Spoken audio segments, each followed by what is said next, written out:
नमस्ते, मैं अविनाश। आप सबका टाइम एंगल ट्रेडिंग चैनल में स्वागत करता हूँ।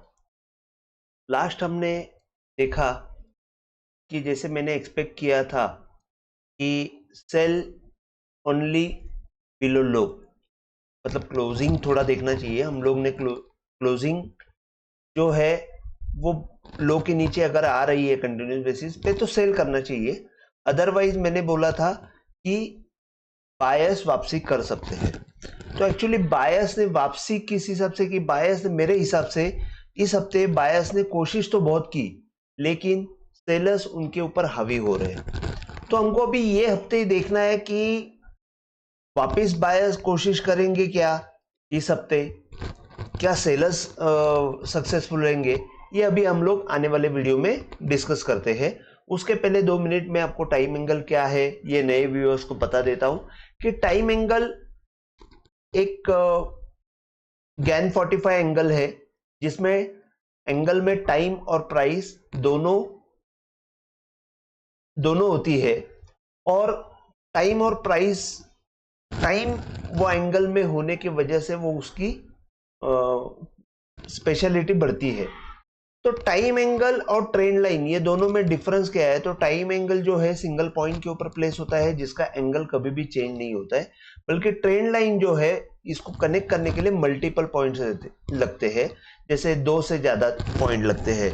लेकिन टाइम एंगल जो है वो सिंगल पॉइंट के ऊपर कनेक्ट होता है, इसका एंगल कभी भी चेंज नहीं होता है। जैसे ये मैं दिखा रहा हूँ स्क्रीन के ऊपर, आप देख सकते हो कि मैं ये टॉप के ऊपर जाके भी वहीं पे प्लेस कर सकता हूँ, वहां से भी आप इंपॉर्टेंट देख सकते हैं, या बॉटम से भी, यहाँ पे बॉटम से मैं डाल रहा हूं तो वहां से आपको दिखाई देगा और उसका इंपॉर्टेंस यहाँ पे पता चलेगा। तो टाइम एंगल और ट्रेंड लाइन ये दोनों में डिफरेंस क्या है ये मैंने बताया। तो टाइम एंगल को अगर हम लोग यूज करते हैं, जैसे कि मैं ये टाइम एंगल को बहुत सालों 2-4 सालों से यूज कर रहा हूं और उसके रिजल्ट्स मैं आपको वीडियो के जरिए बता रहा हूं, तो आपको अगर उसके बारे में ज्यादा जानकारी चाहिए तो आप पीछे के वीडियो रेफरेंस लेके आपको पता चलेगा कि ये how to plot the time angle, ये आप पीछे जाके देख सकते हैं और उसके बारे में आप पूरी तरह जानकारी ले सकते हैं। तो अभी मैं आपको आने वाले हफ्ते में क्या हो सकता है ये हम लोग टाइम एंगल के हिसाब से देखते हैं और प्लस गैन फैन के हिसाब से भी देखते हैं। तो जैसे कि मैं हमेशा आपको बताता हूं कि ये मैंने टॉप से डाउनवर्ड टाइम एंगल डाला हुआ है, जो हमको टाइम एंगल हमको एक पूरी तरह गाइड करता है कि ट्रेंड कभी चेंज होने वाला है, जिसको मैच करके मैं जब गैन फैन डालता हूं, ये टॉप से मैंने गैन फैन मैच किया और इसका 1/1 का एंगल जो है वो टाइम एंगल को मैंने जब ये मैच किया तो गैन फैन में हमको इंपॉर्टेंट 1/3 का एंगल मिलता है, जो मैं ट्रेंड चेंज के लिए यूज करता हूं। जो हम लोग देखेंगे कि हर बार निफ्टी यहां से आके यहाँ पे 1/3 कोशिश कर रही है 1/3 क्रॉस करने की, लेकिन वो कर नहीं पा रही है। तो यहां से वो वापस नीचे की तरफ आती है, यहां से एक बार वापस कोशिश की गई लेकिन वापस नीचे की तरफ आ गई, और यहां से वापस एक बार अभी कोशिश करेंगे क्या ये हमको पता नहीं, लेकिन देखते हैं कि जैसे ही ये 1/3 का एंगल क्रॉस हो जाएगा हम लोग एक अच्छा अपवर्ड रैली देख सकते हैं। और 1/3 का एंगल जो है अभी 23,700 और 800 के आसपास है। तो हमको मेन चीज ये देखनी है कि 23,700-800 के आसपास निफ्टी जा सकती है क्या। अब बात ये है कि जैसे मैंने लास्ट टाइम बताया था कि ये 1/3 एंगल है, इसके नीचे 1/4 एंगल है। 1/4 का जो एंगल है अगर आप बारीकी से देखते हो, मैं इसका थोड़ा कलर चेंज कर देता हूं, जो एक सेकेंड 1/3 का व्हाइट और ये इसका मैं थोड़ा सा येलो कर देता हूं, जिसकी वजह से आपको क्लैरिटी आ जाएगी। तो ये 1/4 का जो एंगल है ये आप देखेंगे कि यहां से क्रॉस होने के बाद 1/3 तक जाता है। जैसे मतलब ज्ञान ने बताया हुआ है कि एक बार 1/4 अगर क्रॉस हो जाता है तो 1/3 तक जा सकता है, और 1/4 अगर टूट जाता है तो 1/8 तक आने की चांसेस रहते हैं। जैसे कि यहाँ पे हम लोग देख रहे हैं कि यहां से इसने लास्ट वीक में यहाँ पे ऊपर जाके 1/4 के अंदर वापस क्लोजिंग दी थी और यहीं पे ट्रेडिंग की थी, लेकिन क्लोजिंग जो है ये हफ्ते में ऊपर वापस एक बार 1/4 के ऊपर आ गई थी, और 1/4 के ऊपर क्लोजिंग आने के बाद अभी भी अगर आप देखते हो तो क्लोजिंग जो है 1/4 के ऊपर ही है। तो इसका मतलब ये है कि बायर्स की उम्मीदें अभी भी टिकी हुई है। मुझे इतना ही समझता है कि बायर्स की उम्मीदें अभी भी टिकी हुई है। भले ही हमको सेलर्स हावी होते हुए दिख रहे हैं, लेकिन बायर्स अभी भी रेस से बाहर नहीं है। और जो मुझे लग रहा है कि जब तक हम लोग लो नहीं तोड़ते तब तक हमको नीचे का मोमेंटम मिलेगा नहीं। और नीचे का मोमेंटम जो है, नीचे का अगर मोमेंटम मिलता है तो जैसे 22,950 हम एक राउंड फिगर पकड़ते हैं, 22,950 के नीचे अगर लो तोड़ के क्लोजिंग उसके नीचे मिल रहे हैं, या तो आप पकड़ सकते हैं कि ये जो 13 जनवरी का लो है उसके नीचे अगर अच्छी तरह क्लोजिंग मिलती है और सस्टेन हो जाता है, 23,000 के नीचे अगर क्लोजिंग मिलके सस्टेन हो जाता है, तो हमको 23,800 से लेके 23,700 या 650 ये टारगेट हमको नीचे की तरफ मिल जाएंगे। 650 जो है ये इलेक्शन डे का जो लो है वहां से मैंने अपवर्ड एंगल टाइम डाला हुआ है, उसका सपोर्ट आपको 850 800 के आसपास मिलेगा। और जो मैंने लास्ट टाइम मैंने बताया हुआ है 5 अगस्त का जो लो है वहां से मैंने जो ये डाला हुआ है डाउनवर्ड एंगल, वो जब तक टूटता नहीं तब तक हमको नीचे की तरफ अच्छा मोमेंटम मिलने वाला नहीं है। यहाँ पे वो सबसे अच्छा सपोर्ट दे रहा है 22,650 के आसपास, क्योंकि जैसे जैसे दिन जा रहे हैं वैसे वैसे वो नीचे की तरफ जा रहा है। तो 22,650 से लेके 22,800 ये जोन एक बहुत बढ़िया सपोर्ट का जोन रहेगा, जहां से बायर्स वापस एक बार कोशिश कर सकते हैं ऊपर आने के लिए, ऐसा मेरा मानना है। तो ये जोन अगर अगले हफ्ते लो टूटते हैं तो ये जोन आ जाएंगे 22,800 से लेके 22,650, ये जोन आने की तैयारी है। अगर बायर्स ने एक बार वापिस 22,345 जो कल का शुक्रवार का जो हाई है, मतलब कल का 22,350 पकड़ लीजिए, 22,350 के ऊपर क्रॉस करके अगर ऊपर की तरफ जाने की कोशिश करते हैं और क्लोजिंग देते हैं, तो बायर्स हमको अगले हफ्ते 22,750 से लेके 23,750 से लेके 23,800 तक हमको वहां पे मोमेंटम वहां तक हमको मिल सकती है। तो मेरे ख्याल से मेरा अगर मानना यही है कि बायर्स अभी भी रेस में है। जैसे ही ऊपर की तरफ क्लोजिंग हमको मिलेगी वो हम लोग 23,800 के आसपास जाके रुक सकते हैं। अभी दो कंडीशन है, एक तो जैसे कि हमारे सामने बजट है, तो बजट में हमको 23,800 मिलता है कि 22,800 से लेके 600 के जोन में हम लोग जाके क्लोज होते हैं, ये हमको पता नहीं है। लेकिन मेरा गट फीलिंग अभी भी मुझे ऐसा लग रहा है कि 23,800 के आसपास अगर निफ्टी जाके अगर क्लोज होती है बजट तक, तो फिर हमको एक मौका मिल सकता है ट्रेंड चेंज करने का। क्योंकि अगर यहां से ट्रेंड चेंज में कुछ बजट में अगर कुछ अच्छा आ जाएगा तो 23,800 के बाद हमको एक नया ऊपर की तरफ मूवमेंट आते हुए दिखेगा, और वो शायद हमको फिर 24,300 और ऊपर की तरफ और ले जा सकता है। तो मैं 1/3 का एंगल क्रॉस होने के लिए देख रहा हूं कि अगर वो जब हो जाएगा तो हमको एक अच्छा मोमेंटम ऊपर की तरफ मिल सकता है।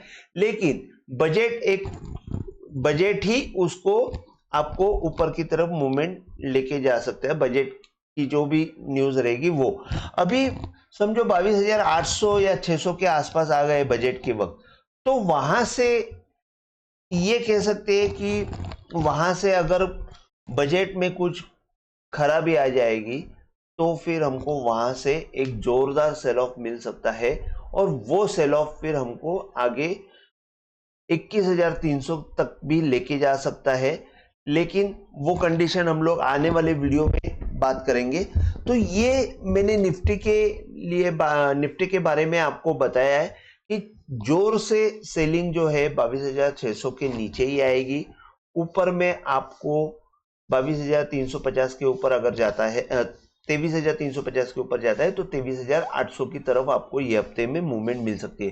तो आपको मैंने जोन दोनों की तरफ के बताए हुए हैं। अभी ये मैंने बताया कि ये डाउनवर्ड एंगल भी यहाँ पे आ रहा है, इलेक्शन डे का अपवर्ड एंगल भी यहाँ पे आ रहा है। तो ऑल इन ऑल मुझे ऐसे लग रहा है कि ये लेवल सपोर्ट का है, भले ही 22,800 आवे या 22,600 आवे, ये सपोर्ट का जोन है जहां से बायर्स कोशिश जरूर करेंगे ऊपर लेने के लिए। ऊपर आने के बाद 23,800 ये हमारे लिए एक बड़ा हर्डल हो सकता है, जो क्रॉस होने के लिए एक बहुत अच्छा हमारे पास रीजन होना चाहिए। तो मैंने निफ्टी के बारे में बताया, बैंक निफ्टी के बारे में बता देता हूं। कंपैरेटिवली अगर मुझे देखा जाएगा तो मैं बोलूंगा कंपैरेटिवली बैंक निफ्टी की क्लोजिंग अभी भी ये 1/8 के ऊपर है। जो मैं हमेशा बोल रहा हूं कि 1/8 के जैसे यहां से 1/1 से पूरी तरह सेलिंग आ गई है, मतलब अगर हम लोग टॉप से गेंद पैन डालते हैं तो की बात कर रहा हूं, और वहां से हम लोग देख रहे हैं कि 1/1 से सेलिंग आई है 1/8 तक। तो मेरा ये हमेशा का ऑब्जर्वेशन है कि 1/8 के नीचे जाने के बाद वापिस जब क्लोजिंग यहाँ पे आ जाती है तो मैं ये देखता हूं कि यहाँ पे मूवमेंट रुक जाती है।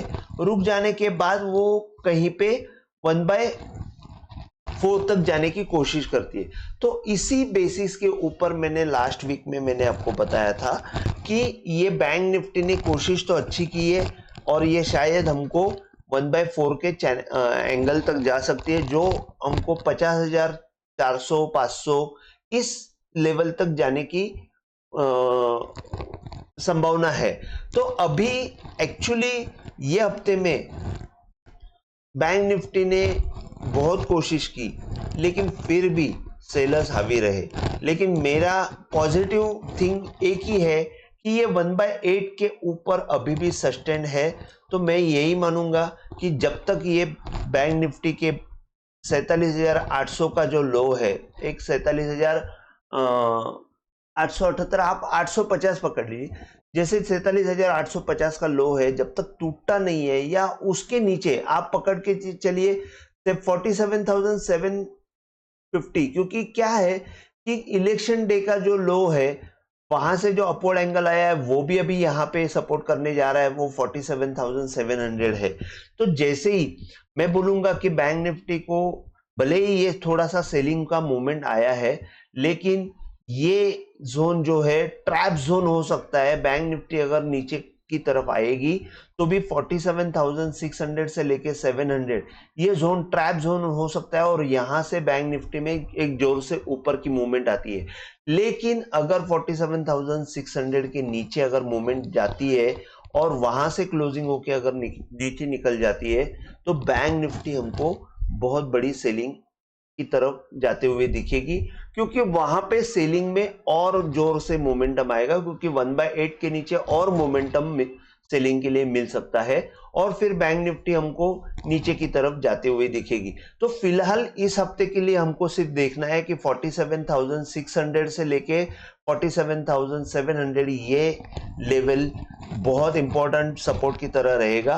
और ऊपर की तरफ अगर देखते हैं 48,900 जैसे ही बैंक निफ्टी क्रॉस करेगी हमको ऊपर की तरफ 50,400 500 की तरफ बैंक निफ्टी जाते हुए दिखेगी। तो ऑल इन ऑल अगर हम लोग देख रहे हैं कि ये यहाँ पे 13 अगस्त का जो लो है वहां से मैंने जो डाउनवर्ड एंगल डाला है वो भी सपोर्ट करते हुए दिख रहा है, लेकिन यहाँ पे अभी थोड़ी सी बायर और सेलर्स की मारामारी है। तो मेरे हिसाब से यही मुझे दिख रहा है कि ऊपर की तरफ हमको अच्छी मूवमेंट आ सकती है। अभी भी बायर्स रेस से बाहर नहीं है, ऊपर की तरफ हम लोग 50,400 कोशिश कर सकते हैं। बैंक निफ्टी के लिए 1/3 एंगल थोड़ा लंबा है, ये शायद हमको 51,500 या 51,800 की तरफ है, वहां तक मूवमेंट आती है क्या मुझे पता नहीं, लेकिन अगर कुछ बजट में अच्छी न्यूज आई तो हमको ऊपर की तरफ भी बहुत अच्छी मूवमेंट मिल सकती है। लेकिन बैंक निफ्टी में इस हफ्ते मुझे ऐसा लग रहा है कि अभी भी बायर्स कमबैक कर सकते हैं। नीचे की तरफ मुझे अभी भी बाय की तरफ ही देख रहा हूं। जब तक 47,600 के नीचे क्लोजिंग आके सस्टेन नहीं करेगी तब तक बैंक निफ्टी में हमको सेलिंग उतनी जोर से नहीं दिख सकती है, ऐसे मुझे लग रहा है।